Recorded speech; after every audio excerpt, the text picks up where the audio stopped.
Hey there YouTube, Double Slasher here coming to you with a deck profile on my Bluish Flame Liberator deck.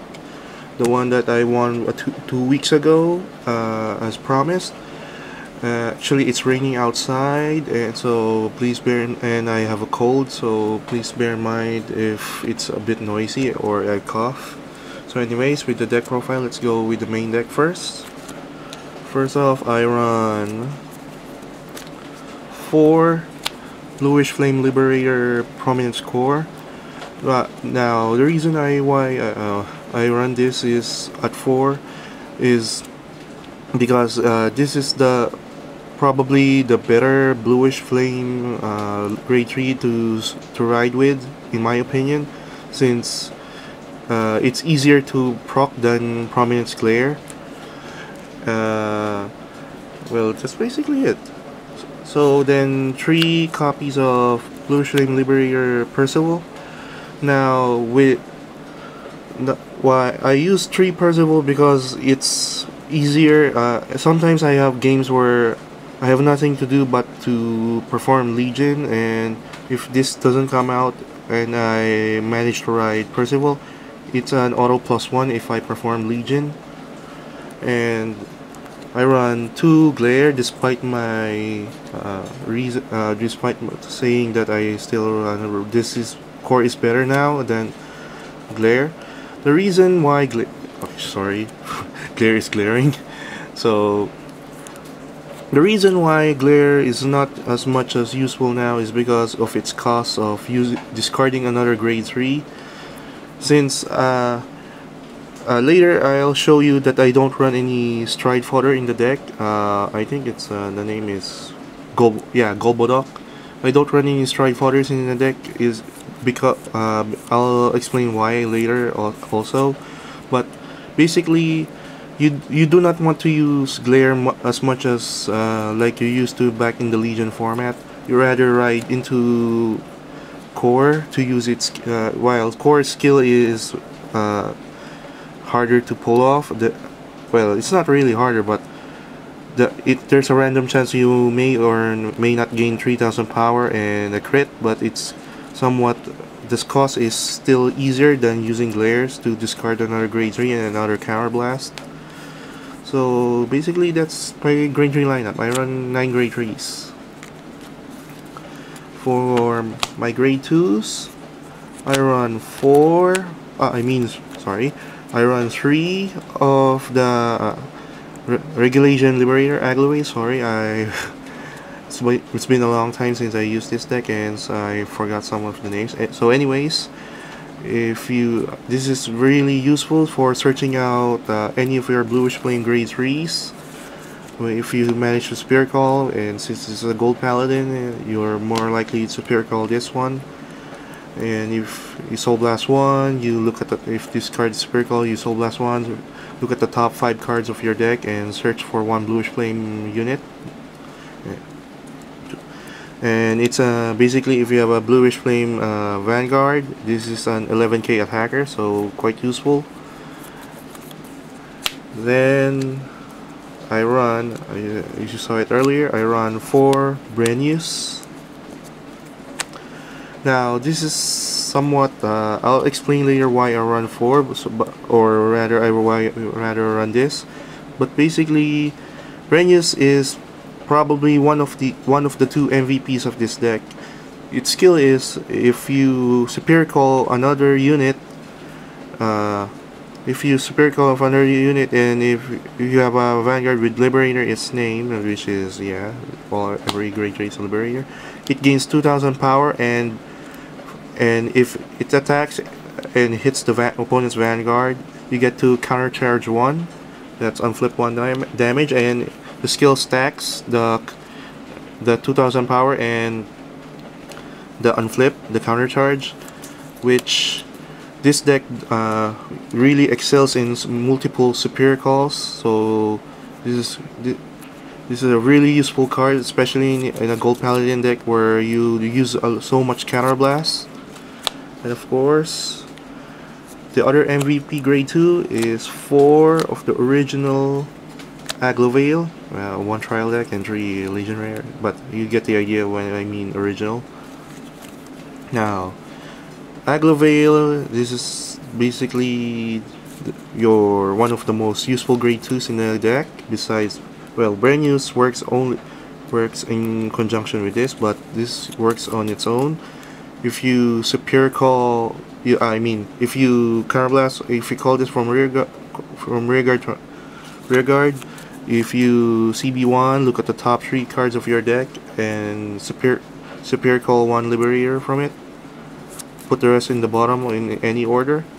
And anyone who played in the Legion format know this card is very powerful. And it's basically the Sword Me.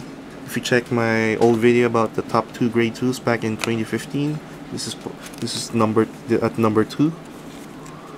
So that's my grade 2 lineup, only 11. For my grade 1s, I run 4 Bruno. Every time, if you superior call another unit, another unit besides this card, it gains 3,000 power.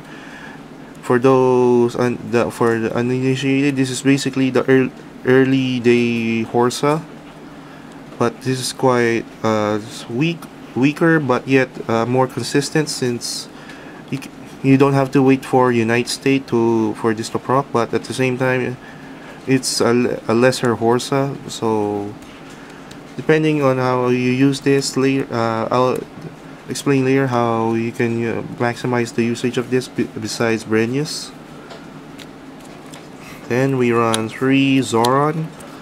If you superior call this card from your deck, you may put it into the soul and look at the top 3 cards of your deck, and call one and put the rest in the bottom of your deck. Basically, this is a second chance roulette for your deck.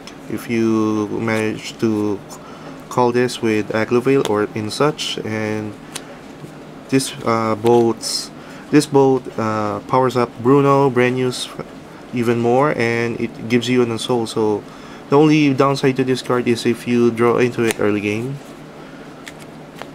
Then I run only 2 Josephus Liberator. If you superior call this card, you may Soul Blast 1 Liberator to draw 1 card. Only 2 because I've been meaning to push this back to 3, but from testing, 2 is, in my opinion, a better choice, since I don't have much space anymore. This is quite I don't really, when it comes out, is very good, but at the same time it's not really required. Maybe you could go for Zoran and maybe replace this with another grade 2, grade 3, but 2 for me is a good number for this. In case, especially in early game, if you call before you even get to grade 3, you use Aglovale's skill to superior call this. It gives you a card advantage. And of course, 4 of the G perfect cards, Bridery. This is basically the Unflipper PG. Now you're asking, why am I still running this over Bridery if I have so much Unflippers? The problem is Bridery has to hit, so you're not always going to get free unflip damage. So this is probably better, but I might replace this with the Bluish Flame, or rather Liberator PGs, but I don't see any difference outside of it's not a Liberator, so I might as well still use the Unflippers. So that's grade 1. For my triggers, quite easy. 4 of the heal triggers, never play a deck without it. 4 of the Barb Truck Crit, the Liberator. If you manage to spear call this card from your deck, you may return it back to the bottom of your deck, look at the top 4, add 1 Bluish Flame from among them, and return the rest back and shuffle your deck. So works. This is like the other grade regulation Aglovale. This searches for Bluish Flames, hence why I don't run any Stride Fodders, since I can search grade 3s very quickly, and not to mention consistently, since I have over 8 units that searches grade 3s. I mean 7, I only run 3 regulations, sorry. Then 4th, the Flame of Victory, generic, put to soul, select 1 unit, gains 3000 power. I don't like running the vanillas because I rather have a trigger that actually does something, and sometimes I need more soul than usual. But that's another story, since I was place testing Monarch Alfred back then. I might replace this with the vanilla crit liberators, but I don't see any difference. And for the MVP trigger, 4 of the Catch Gulls. If you superior call this from your deck, you may return it back to the bottom and look at the top 3, call another unit, except with the except Catch Gull. So you cannot stack this, unlike Zoron, and you return the rest back and you shuffle. And unlike Zoron, you get to shuffle your deck. So if you put back any triggers in the bottom of your deck, you get to shuffle your deck and increase your odds of drive checking a trigger again. And my starter is Coel. Now Coel, some people told me I should just use the Star Call Trumpeter, but the only reason I'm not using it is because I can't find it. That's my only reason. I have 1 copy here, but I can't seem to find it. And plus, Coel is quite useful since you're rarely ever going to go turn without striding, unless you can't stride. And Coel is basically just Guido, but at Generation Break 1, and you have to be at Unite. But the plus side, it gains 2000 power, whatever you call. So that's my main deck. Now for my G zone, I run 4 Bluish Flame, True Bluish Flame Liberator, Holy Flame. Its skill is when you it's an act ability. If you counterblast 1 and flip another copy of any G unit, and per face-up copy of Holy Flame, you look at the top 3 cards of your deck, call 1, and put the rest at the bottom of the. You discard the remaining to your drop zone. This card I don't really like using, but I have no choice since this is somewhat good first stride for Bluish Flame. But at the same time, because of the newer cards, I rarely use the second. I rarely stride for a second copy or third copy. I only use this as a first stride in my most case scenario. It's because I don't like milling my important units, and like I said, you rarely perform Legion, so dumping cards isn't really an option for you. And I don't really like this skill, since it's just another Aglovale, but whatever feels to feel, right? So then I run 2 copies of the Spearcross Dragon. Its skill is, if you see Counterblast 2 and flip another copy of Spearcross, look at the top 5 cards of your deck, and per face-up copies of your G units face up in your G zone, that's how many units you get to call, and you return the rest and shuffle.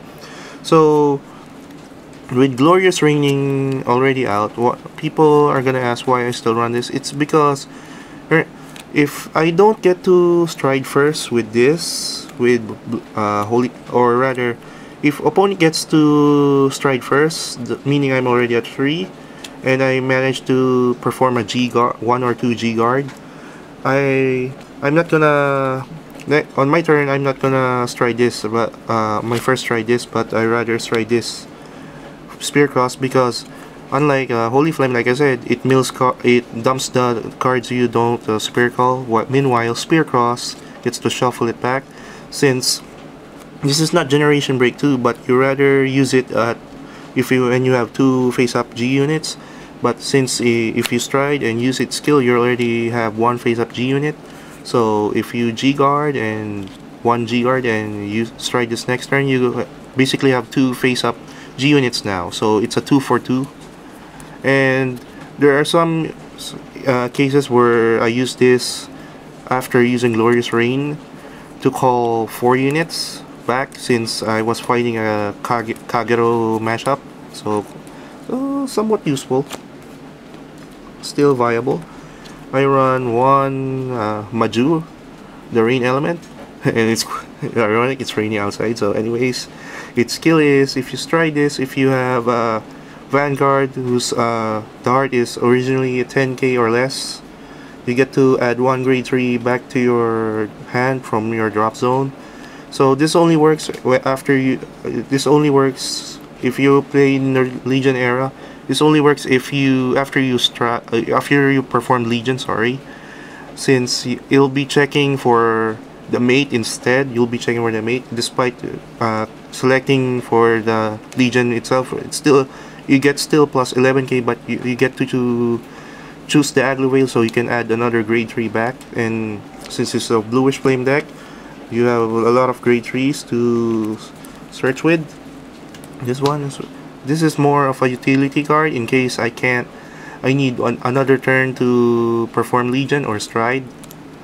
But in this these days, I rarely use this now. I don't think I ever use this even once now. Post Post-GBT07. And then the MVP, Glorious Raining. Now, like in my Gurgit deck, this skill is it's a unite, and it's when this card attacks, you CB1, you flip another copy, you return 2 rear guards back to your deck at the bottom, and look at the top 7, and per face-up copies of G units in your G zone, that's how many cards you get to call. And unlike Spear Cross, you can only call to open rear guards. Glorious Raining lets you call it even on another rear guard, so you can create bigger columns. Now, the combo here is with these two, Brenius and Bruno. If it isn't quite obvious already, what you like to do is, when you attack with your basic columns, and when this card attacks, and let's say you search the top 4 and manage to pull this off, you get to call this in all of your rear guard, in both rear guards. And since, let's say I called 4 units, this alone gains 9,000 power, since besides itself, it counts the other rear guards. And this card gains, since it counts the other 3, it gains 6,000. So 6,000 plus 9,000, your column is already gaining 15,000 power each. And if this hits, you get to unflip 3 damage. And that's not counting the fact that if you manage to call 5 and you manage to pull off a Catch Gull or Zoran, it adds more power. Basically, if you have a column of Bruno and Brenius, and you manage to Spear Call while they're both out, this column alone gains 5,000 power. So it's very good. And Glorious Raining enables such combos that this is why I don't need much Scatter Blast, since this already pays for itself. Since you get to counter, if you call 3 or more, you get to counter charge 1 and soul charge 1. The soul charge here I rarely ever need, but it's since I run both Josephus and the Regulation Aglovale, you get to search more, and you need soul for that. And the other card that uses soul here is basically 1 copy of Radiant Gurgit. And this skill is, if you're in Unite, you get to CB1, Soul Blast 2. All of your rear guards gain 5,000 power, and this card gains 5,000 power per rear guard. So If your field is full, this card gains 25,000 power, and your rear guards gain 5,000 power each. And this Radiant Target is it's not once per turn, so that's if you have a lot of Soul and Counterblast, which this deck can fully muster. You can basically use this at least 3 to 4 times in a single turn, depending on the situation. My max record for here is using it 3 times in one turn, and it was just overkill. I didn't need to, but yeah. And for my G guards, I run 2 of the Slimy Flare. Slimy Flare, if you use this G guard with, return any rear guards back to your deck, to the bottom, look at the top 5, call 2 units to the Guardian Circle with different grades. So you can't call 2 triggers, but you can call, you can even call grade 3 if you don't want to manage to draw it or damage it. So it's quite useful, especially for me. I use this more of a way to return cards back to my deck rather than for guarding much.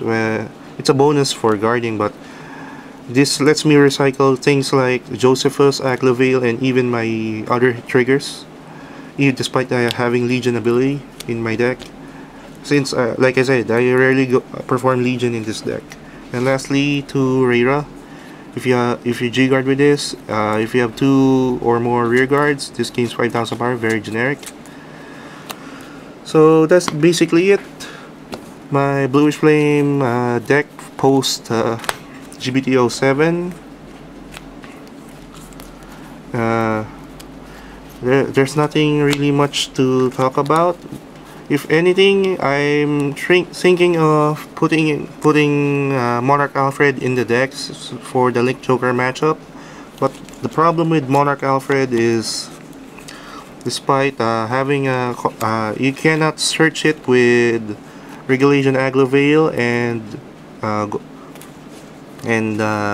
what's that? Barb Truck, the critical. But that's the only downside, and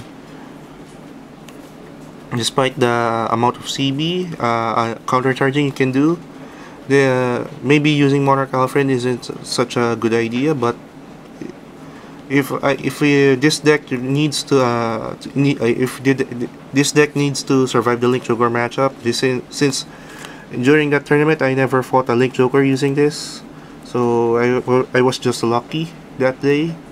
But I can tell you now, this deck is quite weak against Link Joker unless you play wisely, which I don't. Since this is Gold Paladin, you need to rush. So anyways, that's basically my my deck profile in Bluish Flame. Sorry if I stutter or slur my words. And thanks.